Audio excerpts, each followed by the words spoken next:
This was just what if one decision could change everything. Today's movie is filled with incredible twists, unforgettable characters, and moments that will keep you guessing until the very end. Let's dive into the complete story from beginning to end. Early in the morning, the sky turns dark for just 1 minute as the sun goes through a strange phenomenon. In New Zealand, Zach wakes up covered in sweat in a motel. He looks out the window and notices that the sun looks weird. Then he goes to the kitchen to drink some water and turns on the radio, but there's only static. When he returns to the bed, he notices that the clock is stuck, so he pokes it until the numbers move. He also tries calling the reception, but nobody answers. Afterward, Zach leaves in his car. He stops at the gas station to fill his tank, but when he tries to pay, he can't find anybody. He goes inside the building through a back door and finds a coffee maker on the verge of burning, so he unplugs it. Next, he checks the bathroom, which is locked from the inside, but there's nobody in it. Zach decides to leave and finds lots of abandoned vehicles on the road. Eventually, he sees a house, so he stops to knock on the door, but nobody answers here either. He then breaks the glass on a door to reach inside and unlock it so he can go in. In the kitchen, he finds a broken boiler spreading water all over the place, so he shuts it down. Every room is searched, yet there's nobody around, even though there's an abandoned breakfast in bed. Back on the road, Zach sees various crashed vehicles, but not the owners or the authorities. This distraction causes him to almost crash into a badly parked fuel truck, but he manages to dodge it just in time. Zach then looks inside the truck and finds the seats empty, so he tries to use the radio. Unfortunately, it doesn't work either. When Zach finally makes it to the city, he also finds it empty and with vehicles randomly abandoned on the streets. He keeps looking around the area and notices some dark smoke nearby. It turns out a plane has crashed and destroyed a house. Zach looks everywhere, yet he can't find a single body. Moments later, he arrives at the satellite research station where he works. This place is also empty, but that doesn't stop him from sitting at a computer and trying to contact other stations around the world, to no avail. He also tries using a landline phone, but it doesn't work either. The only message he finds is a fax saying they're proceeding with Project Flashlight as scheduled. It appears some words are missing. Zach takes the elevator to the basement lab and looks at another computer, which says that Project Flashlight has been completed. Then he enters the control room and finally finds a person. However, when he turns the chair around, he discovers that his coworker is dead. His hand is burned, his eyes are bulging, and there are weird lumps on his face. When the body collapses on the controls, an alarm is triggered and the computer voice announces that there's radiation danger, so the lab will be sealed. Zach immediately runs to the elevator, but it's already closed. A desperate Zach then tries to shut down the emergency system, but the screen only tells him to talk to administration, which is obviously empty. He goes back to look at the body and tells him that his experiment has caused humanity to disappear. The computer voice interrupts him to announce rising ultraviolet levels, so protective clothing is necessary. Zach gets an idea and runs to find a burner and some gas tanks. He turns the burner on and opens the gas, then he leaves them together in the bathroom before running to hide in an office. There he finds a recorder, so he listens to the latest message. His co-worker's voice explains that they've been using incomplete programs in their computers and that headquarters have been withholding information, so he refuses to work blindly. Zach decides to add his own message to the tape. He mentions that Project Flashlight has malfunctioned and that he's the only person left on Earth. At that moment, the gas tanks explode, creating a hole in the ceiling that allows Zach to leave the basement. In just a few minutes, he's out of the building. Afterward, Zach goes to the radio station and broadcasts his name, address, and phone number in case anyone is listening, asking them to contact him. He also paints this message on street signs with huge arrows pointing at it. Then Zach returns to the motel and waits for a while, but nobody comes or calls. Sometime later, Zach steals a police car and drives around town while using the loudspeaker, asking any survivors to please come forward. Unfortunately, nobody comes out. In the evening, he plays a saxophone in the rain. At the motel, Zach is tired of hearing his own voice on the radio and gets so drunk that he starts breaking objects. Since things are obviously not getting better soon, he decides he needs an update. 5 days later, Zach is living in a mansion decorated with art he took from museums and starts his mornings drinking champagne with an egg. Suddenly, there's a strange flash of light, so Zach goes to the balcony to investigate, but he finds nothing. Later in the mall, Zach gets a bunch of supplies in the back of a car. He also uses a drill to break into any locked stores. He tastes various foods from the bakery, gets some nice clothes, and plays with a set of trains. This inspires him to find a real train and ride it for hours. At the mansion, Zach plays pool against himself while pretending to be different people. Then he finds some women's clothing in a closet and notices how nice the fabrics are, so he decides to try them on. When he looks at himself in the mirror, he gets rather emotional. Next, Zach grabs a gun and watches a video about the country's duty to pursue research and maintain the world's balance of power. An irritated Zach decides to shoot the TV, but the impact causes him to fall back with his chair and he accidentally shoots again at the ceiling, making the chandelier fall. It seems paranoia has taken over his brain. He accuses the man on the tape of wanting to destroy everything, so it's Zach's job to take over. After making a hole in the wall, Zach installs some music players in his room, which he connects to speakers outside. He also puts up a bunch of figures of world leaders on the lawn. As music blasts on the speakers, Zach appears on the balcony to give a speech and announce he's now the president of this quiet earth. He also says that he's been condemned to live. As Zach starts to cry, the power goes out in the whole city. Sometime later, Zach bursts into a church with a gun, looking for someone. He keeps yelling, "Where are you?" and threatening to shoot Jesus if this person doesn't come out.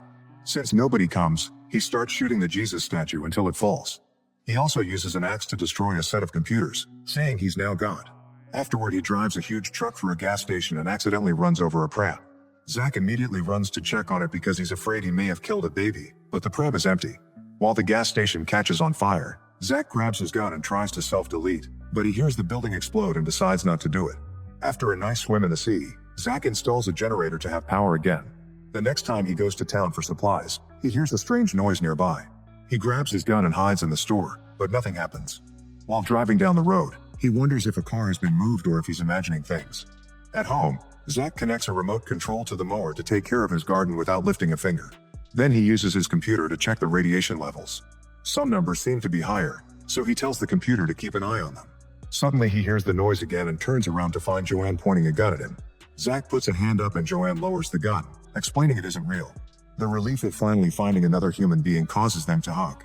In the evening, they share a nice dinner and talk about what they've experienced since the event. Joanne says that she saw a dead baby in the hospital covered in maggots, that the child had been dead for less than 3 weeks. Zach mentions that the water goes down the hole the wrong way, so he has the feeling that they're either dead or in a different universe. The next morning they decide to go looking for more people. Zach has a hangover from drinking too much last night, so Joanne has to drive. In the middle of the road, they find the scene of a crash with a man dead in a car window. Medicine has fallen from an ambulance and a woman is dead at the door. She has a radio in her hand, which means she was trying to call for help. Joanne believes she was alive after the effect.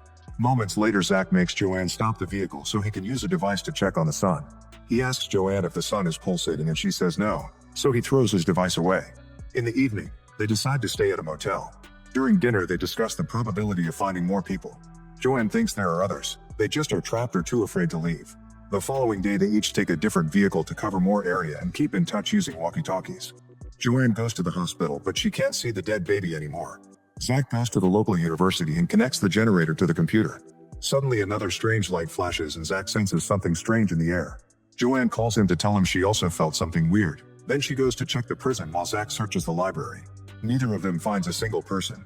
During dinner, Zach tells Joanne that Project Flashlight had been an American idea and other countries were only helping. The Americans had been experimenting with energy transmissions through a grid surrounding Earth, which would allow planes to fly without needing to refuel. Joanne calls it men playing to be God, but Zach thinks there's no proof their experiment caused this and thinks God could have done it. Joanne refuses to believe God would do this and has a breakdown, so Zach comforts her. The following morning, Zach is startled awake by the phone ringing. He picks it up only to hear Joanne pretending to be the receptionist. She brings him breakfast in bed and he accidentally spills the hot food on his lap. It seems they've spent the night together and now they're a couple. Afterward, they race their cars through the city to have some fun before splitting to continue the search. Zach goes to the lake and reads some science books before recording his conclusions. He believes that the fabric of the universe has been altered and is now unstable. On his way back to town, Zach finds a huge truck blocking the street, so he has to make a turn. However, he finds another street blocked by cars. He takes the only free street but drives for just 1 block before encountering another truck. When he tries to leave by moving in reverse, a new truck comes out of a building and blocks him again. Zach leaves his car to investigate but doesn't find anyone on the truck's seats. Suddenly, API jumps out the back of the truck with his own gun and disarms Zach before patting him down. He also asks if he's seen anyone else, and Zach says no. At that moment, Joanne tries to contact Zach, so API realizes he's been lied to and forces Zach to take him to his friend. At the park, API hides while Zach reunites with Joanne. When API realizes they aren't dangerous, he comes out and drops his gun, so the three of them share a hug. The trio leaves together and doesn't stop driving until night falls, so they camp around a fire. API shares that before the incident, he had been fighting with a friend. While they punched each other, they fell into the river and the friend took the chance to overpower API, holding him underwater. As he fell unconscious, API's spirit left his body and watched the scene from above. When the effect happened, his friend disappeared and API could feel his spirit traveling toward the strange light. However, the weight of life sent him back to his body. Hearing this story makes Joanne remember that when the incident happened, she had been electrocuted by her hair dryer. After Zach remembers that the night before he had mixed alcohol with his medicine, he realizes he must have died too. The trio concludes that they survived the effect because they were dead when it happened. They spend the night at API's place and he plays the piano while Joanne and Zach dance. They end up all singing together. In the middle of the night, Joanne wakes up because she feels something weird and discovers that API isn't in his bed. She follows a noise outside and finds him in tears singing to a woman's grave. Sometime later, API studies the sun and notices that its oscillations are increasing. If this continues, it'll collapse in a few days. Meanwhile, Joanne and API go for a run together and Joanne asks why API fought with his friend. API explains he killed the guy's wife because it was necessary. Joanne now isn't sure if she can trust him.